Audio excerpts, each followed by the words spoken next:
हाँ जी स्टूडेंट्स, अब हम बात करते हैं फर्स्ट चैप्टर के एग्जाम्पल नंबर 18 की, जिसमें आपको दो फंक्शंस दिए हुए हैं एफ और जी। एफ तो है ए से बी का फंक्शन जो कि 1 1 है, और जी बी से सी सेट का फंक्शन है जो 1 1 है। आपने प्रूव करना है कि जी ओ एफ जो इनका कंपोजिशन होगा वो ए से सी को मैप करेगा और वो 1 1 होगा। ये आपने प्रूव करना है सिंपल भाषा में कि एफ और जी अगर 1 1 है तो उनका कंपोजिशन जीओ एफ जो होगा वो भी 1 1 होगा। इसको कैसे प्रूव किया जाए? देखिए, हम किसी भी फंक्शन को जब 1 1 प्रूव करते हैं तो हम उसके लिए क्या करते हैं कि उसके डोमेन सेट में दो एलिमेंट्स लेके और उनकी इमेजेस को इक्वल रख लेते हैं। मान लेते हैं कि x1 और x2 दो एलिमेंट्स हैं ए सेट के, इसके डोमेन के, सच दैट इनकी जो इमेजेस हैं, इमेजेस का मतलब जीओएफ यहां पर फंक्शन है तो x1 की इमेज जीओएफ x1 और x2 की इमेज जीओएफ x2, ये दोनों इमेजेस हमने बराबर ले ली और इसके बेस पे हम प्रूव करेंगे कि x1 और x2 जो है ये एलिमेंट्स ये भी इक्वल होंगे। अगर ऐसा हो गया तो जीओएफ हमारा 1 1 फंक्शन हो जाएगा। तो आइए इसको प्रूव करते हैं।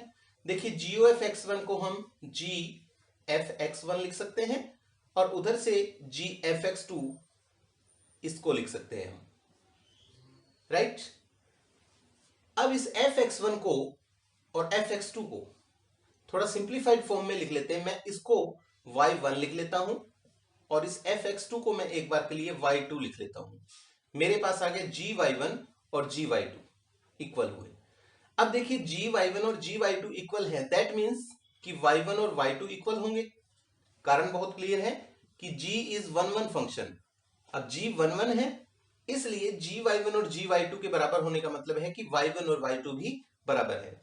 अब देखिए, y1 और y2 बराबर है। आपने y1 किसको लिया था?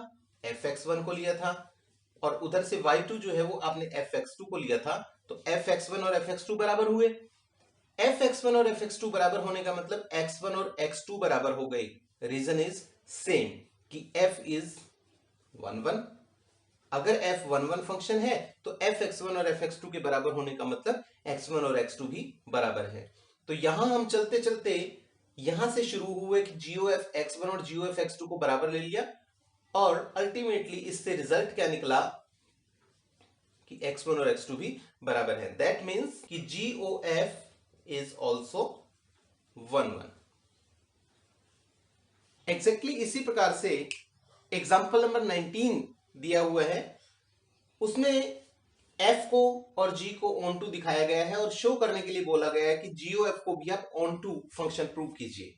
कहने का मतलब f और g ऑन टू है तो उनका कंपोजिशन भी ऑन टू होगा। ये बात आपने यहां पर प्रूव करनी है। तो इसके लिए हम देखिए क्या करेंगे। फर्स्ट ऑफ ऑल आप इस g को देखिए, g is onto function. इसका मतलब if z belongs to c, z अगर इसके कोडोमेन में कोई एलिमेंट है, then there exist some y belonging to b।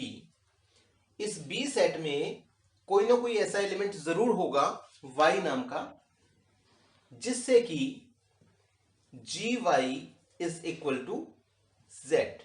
Diagram से आप कुछ इस प्रकार से इसको समझ सकते हैं कि ये आपके तीन सेट्स हो गए, ये A है, ये B और ये C। मान लीजिए C सेट में कोई Z एलिमेंट है, B से C की मैपिंग है G, और ये G जो है ये बोल रहा है कि ऑन टू है।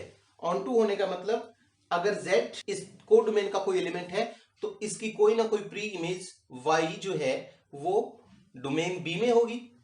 अब आप इस पर आ जाइए। Again F is onto function. इसका मतलब अगर f यहां से a को b से मैप कर रहा है, f फंक्शन, तो अगर y एलिमेंट b में है, if y belongs to b, then there exist some x belonging to a। इसकी कोई ना कोई प्री इमेज x इस a सेट में जरूर होगी। Some x belonging to a such that fx is equal to y। x की जो f इमेज है वो y है। नाउ हम क्या देखते हैं, नाउ वी सी दैट कि if z belongs to c set, then there exists x belonging to A, इस Z के लिए इस A सेट में एक एलिमेंट X ऐसा है जिससे कि Z की प्री इमेज X है। किस फंक्शन के under? Under the function GOF, क्योंकि A से C का जो फंक्शन बनेगा, जो मैपिंग बनेगी वो GOF है।